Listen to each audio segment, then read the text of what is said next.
Welcome to the Artful Teaching Podcast, where teachers are brought out of isolation and into conversation.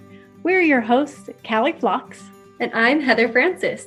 In an era where educators experience mounting pressure to set the arts aside, we work to increase the quality and quantity of arts education in Utah schools, including dance, drama, music, visual arts, media, and literary arts. We spotlight professional educators as artists and leaders to examine how the arts deepen student learning and improve school culture. We are excited to present their perspective on the art of teaching.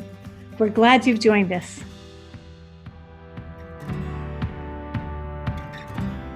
Welcome to the Artful Teaching Podcast. Today we have a special guest. Her name is Tina McCulloch.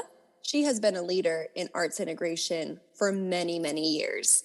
She started teaching in 2010, and she currently is teaching 5th grade in the Provo City School District. She has such great content and things to share. So, Tina, welcome. And is there anything you'd like to add about who you are? Thanks for having me. The only thing I would add is that art has always been a major part of my life. One of the things as a Title I teacher in a very low SES school, I wanted to bring that into their lives because it is so heavily remediation. This arts integration part is, for me, essential for them to have a wider experience in their educational opportunities. I really resonate with that. I worked at a Title I school as well, and I taught math. I also taught dance, and I felt like bringing dance into the math classroom really helped me with remediation because students who know that they're behind often experience those social emotional effects of, learned helplessness and challenge and, oh, I'm a failure. But the arts can bring in this relaxing and rejuvenating element as well that prepares the brain and the mind to catch up and accept that remediation support. So wonderful. Callie is here with us. Hi, Callie. Hi, I'm so glad to be here. I can't wait to hear how Tina's doing. She's one of the most creative people that I've ever worked with. So Tina, how are you doing? The COVID teaching experience has been a steep learning curve that we've had to climb very quickly. But it's been a good year to rethink our teaching experience and the student experience as well. Some of the things that as a teacher we put on autopilot and we just reiterate year after year without ever really thinking about how the student is experiencing it. This year we've had to find new modalities to teach and really include the student and their feedback as they experience this. They know that we're experimenting with new educational models. And so we value what they have to say, and they're so willing to say, this really worked for me, or we don't ever want to do that again. In that vulnerability, there's that willingness to try. And so that is a refreshing aspect of COVID teaching. The other thing that's really good is that it helps us to pare down what is essential. And it's really clarified my time in the classroom because we are still at a limited level of face-to-face interaction. And so I have learned how to become clear and concise in my teaching because I don't have hours to teach. And so I've learned how to teach in sound bites. It's been a really great year to be a teacher. We're all becoming better at tuning into which tools are most effective. And then the other thing I've really learned to use this year is to teach with class anchor charts, visual posters in the classroom that we're co-creating or I created in advance really help us with the interconnectivity, help the students see how all their learning should come together into a whole rather than in segmented subject matter. It helps keep us on target, and it helps us to also come back and really provide a closure at the end, which is one of my goals for teaching this year is to really have lesson closure. It leads to the exit ticket. It helps me understand what did they learn? Where did I fail them? How can we move this forward tomorrow? Are we ready to move forward to the next step, or do we need to take another step back? I have to reteach as I go to solidify their understanding in order for students to be successful by the end of the unit or the week. With the numbers of students that are failing school right now, we have a lot in our local newspapers between districts that, as they reopen and close, and one district who chose to stay closed, and they're comparing data. I think that your focus on closure and exit tickets is one of the best strategies I've heard and read of getting to the completion. Sounds like a really meaningful strategy. The other thing you said that really meant a lot to me is you work with a population of students that really have to deal with learned helplessness. They are often in a system that is overwhelming for their situation. And when your students are able to find their voice and say, teacher, that didn't work. Oh, teacher, that really helped me. Solving problems together is essential in this COVID environment. I love hearing you describe how your students are part of that process with you. Are there any examples that you can give us of a student who has been able to problem solve with you and some growth that they've experienced? Something interesting about my district this year is not only do we have the COVID, and we're doing a blended learning platform, so we as teachers had to learn Canvas, which means our students had to learn Canvas, but we also received a new science curriculum. We received a new math curriculum. And unfortunately, my lower grade teachers in my building have received a new phonics program. And so usually an adoption is one curriculum at a time. But this year, it feels like we got 3 new ones. And so with our science, I have created some visual things for the students to observe phenomena. Those have been the ones where the kids have given me feedback. Oh, we didn't have enough video so we could observe the phenomena to understand what we were supposed to do. One time I presented a phenomena and the kids were like, what are we supposed to do with this? And they were just supposed to make some observations. And so I had to take a step back and go, I have to teach them observational skills. They are so used to being, and just like you said, learned helplessness. They have been so explicitly direct taught that they don't trust their own thinking. And so they wanted to know what I wanted them to say. I had to teach them how to look at a video, how to take what they knew in their background and apply it to it. And so I know I'm successful when the students start talking about video games, because that's their background now, right? Occasionally, they will talk about a book that they've read. Or one of the things that I made sure that I did is I had a video that had a Spanish speaker, because I have about 80% of my students are Latino. I had a video of a person in a primary source document talking about his experience with a volcano. It was in Michoacan. And I had 2 students come up to me.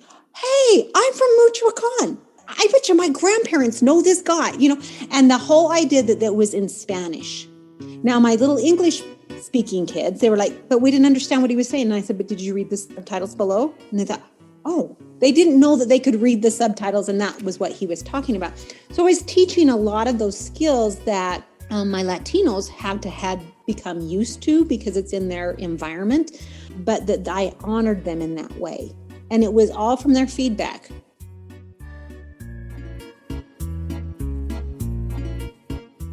Have you had any other arts strategies that you've been able to bring into teaching in this COVID environment?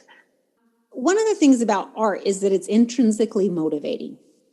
And oftentimes, and I've seen this in multiple classes of mine, there has been the student who academically fails and they've pretty much quit on themselves, and their peer situation is not a positive one. So coming to school is, I want to say, painful for them. And in every one of my classes, one of those students are an incredible artist, but they're not recognized because the arts are not promoted in a way that allows them to express their creativity and their masterful skills that they have.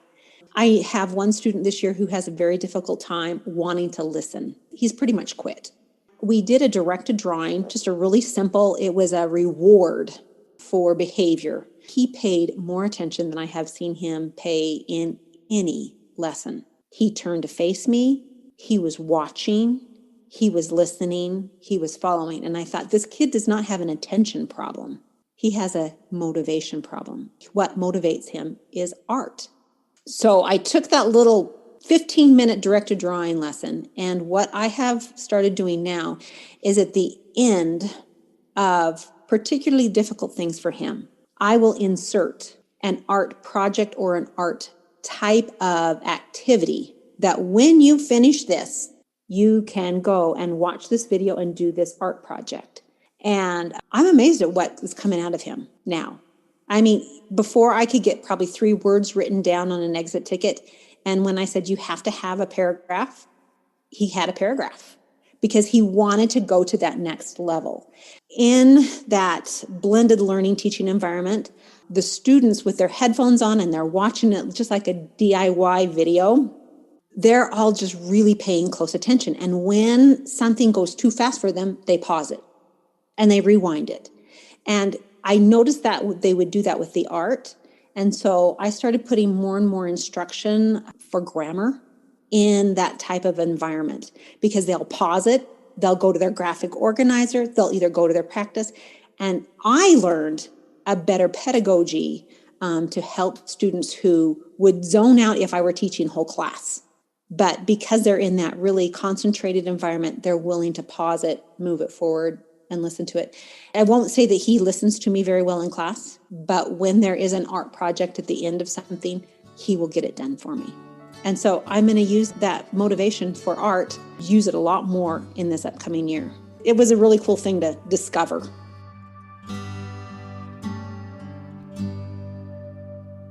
I want to just reflect back to a couple words like willingness, experiment, observation, creative, problem solving, thinking, critical thinking, ownership of thinking. These are all habits that artists have. This is what, we believe the arts develop and can help to develop. And you're showing this process of learning to teach in a new way, learning to learn in a new way. So you're really being a very artful teacher. So I feel like at this moment, I want to ask you what artful teaching means to you. What's your definition of artful teaching? I think part of being able to be an artist is to be able to have a repertoire of skills that you have developed to a degree where you can intentionally use them in new creative ways. For years, I have been a quilter. I now can manipulate fabric and color and design in such a way that I can create a quilt that I want to create to the degree of proficiency that shows the skill. And I think that applies in my classroom now.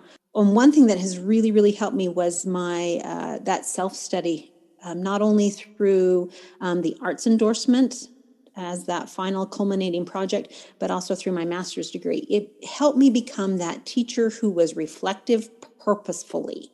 I didn't just stew over this classroom situation that I cannot seem to resolve. Self-study helped me to understand my underlying pedagogical theory that I work from.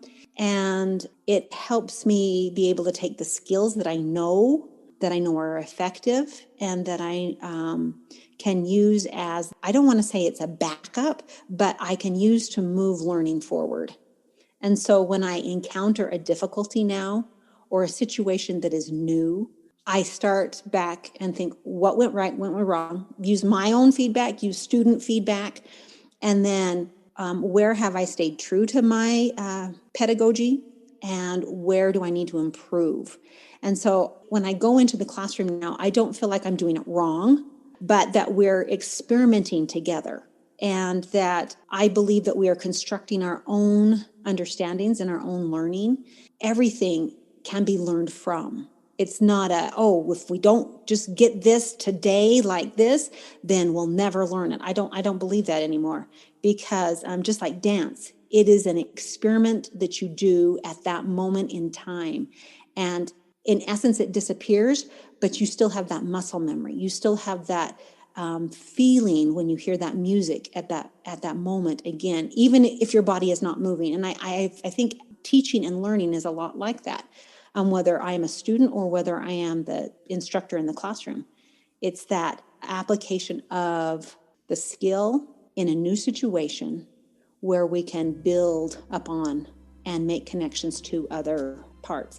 And I think that's the biggest reason that I really adopted arts integration into my classroom is because it allowed me the freedom to have students make connections across content area. My students started to realize that I was intentional, and they don't really get it until about February. Oh, Mrs. McCulloch, you taught us that poem, or Mrs. McCulloch, we saw that picture. And in February, they realized that I had been building their background schema with all the art that we had been doing. And so when they get that, they start feeling like they can do it themselves. They can become the artist. They can make decisions in their own learning, and they can tie it back to something else. At the beginning of this school year, I felt it was very important for my students to do the brain dance by Anne Green Gilbert. I made that decision going into the school year that we needed to be able to get in touch with our bodies, because I knew my students had spent way too much time in front of a computer, way too much time in front of video games. They live in very small spaces. I knew they needed that mind-body connection. One way that I kind of mix it up for them is I would play video game music, Minecraft, Skyrim, and some days I would mix it up with classical. And they would sometimes ask, Ms. McCulloch, is that classical music or is that video game music? And I loved that interaction. I think that was one of the ways that we all got to calm down and start the day positively. And it also allowed the students to feel good in the space that we are in our classroom. Even with the plexiglass dividers, even with it kind of spread out, they learned how to physically move within this new space that looked different, but we made it our own because we had that physicality within it. And we also broke down some barriers where they felt that they were, I want to say, animals in a stall almost, just by the way that the classroom appeared at the beginning. I'm curious, have you had any days in the last 9 months that were particularly hard or painful? Did you ever get discouraged? Most teachers say there's a day or two they've come home in tears. Have you had times when you've hit a discouragement, and how did you recover? Here's where my heart hurts. It's the loss of learning time and time in a safe environment for my students. I have especially one student who has made incredible gains. And then she was quarantined. And then toward the end of her quarantine time, the first time, she found out that her babysitter had COVID, and she had to spend another 2 weeks at home. And then at the end of that 2-week quarantine, her brother came down with COVID. So she was quarantined pretty much for 5 weeks. And that little girl had made so much incredible progress. My heart hurts for her because there's no way that she can physically, mentally, emotionally come back and make up the lost math and science and social studies progress. And she's a little social girl and needs that interaction for her mental stability, I want to say. And so that's one of the things that hurts my heart the most out of this whole situation. Taking it out of the classroom and into your personal life, how have you managed self-care? How are you feeling? Like, what's your stress level? Obviously, it's very stressful. I think we've got that picture painted, but how does it affect you personally? I have really appreciated this whole new situation. And one of the things that I have deemed the year 2020 as is a sabbatical year, a year where my life has completely changed as far as being an educator. And I have also had rest. This is probably the first time since I've been a teacher that I have paid attention to my physical body. I try to ensure that I get enough sleep. I have instituted an exercise regimen that I will not allow myself to miss 2 days in a row. And I have increased my meditation practice. One of the things that I really appreciate about this school year is that my principal has said that we need to go home and rejuvenate at the end of the day. And so at 4:00, we're kicked out of our school building. And it allows me to be more intentional while I am working at the school. And then when I come home, it is time for me to relax and rejuvenate, and just that permission to decompress at the end of a school day. I have given myself permission to create art. Like I said, I'm a quilter. I dabble a little bit in drawing. And so I have been incorporating more of those things into my personal life. So as far as 2020 being a horrible year for me, it has not been. It has been a way to refocus and actually find out what makes me tick and why, and to move forward in a more happy, productive way. Well, thank you, Tina, so much for sharing your perspective and your stories.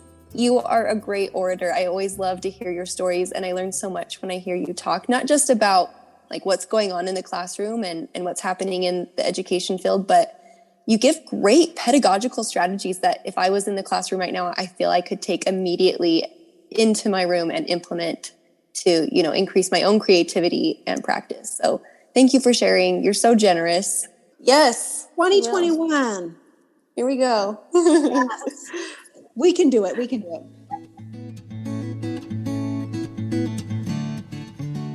Artful Teaching is made possible by the BYU Arts Partnership in the McKay School of Education. Thanks to Montgomery Media Arts Institute for the production of this podcast. And special thanks to all the teachers who are changing lives while serving in schools. If you like what you heard, please leave us a review. You can find all our episodes at advancingartsleadership.com. I'm Heather Francis. And I'm Callie Phlox, wishing you an artful journey.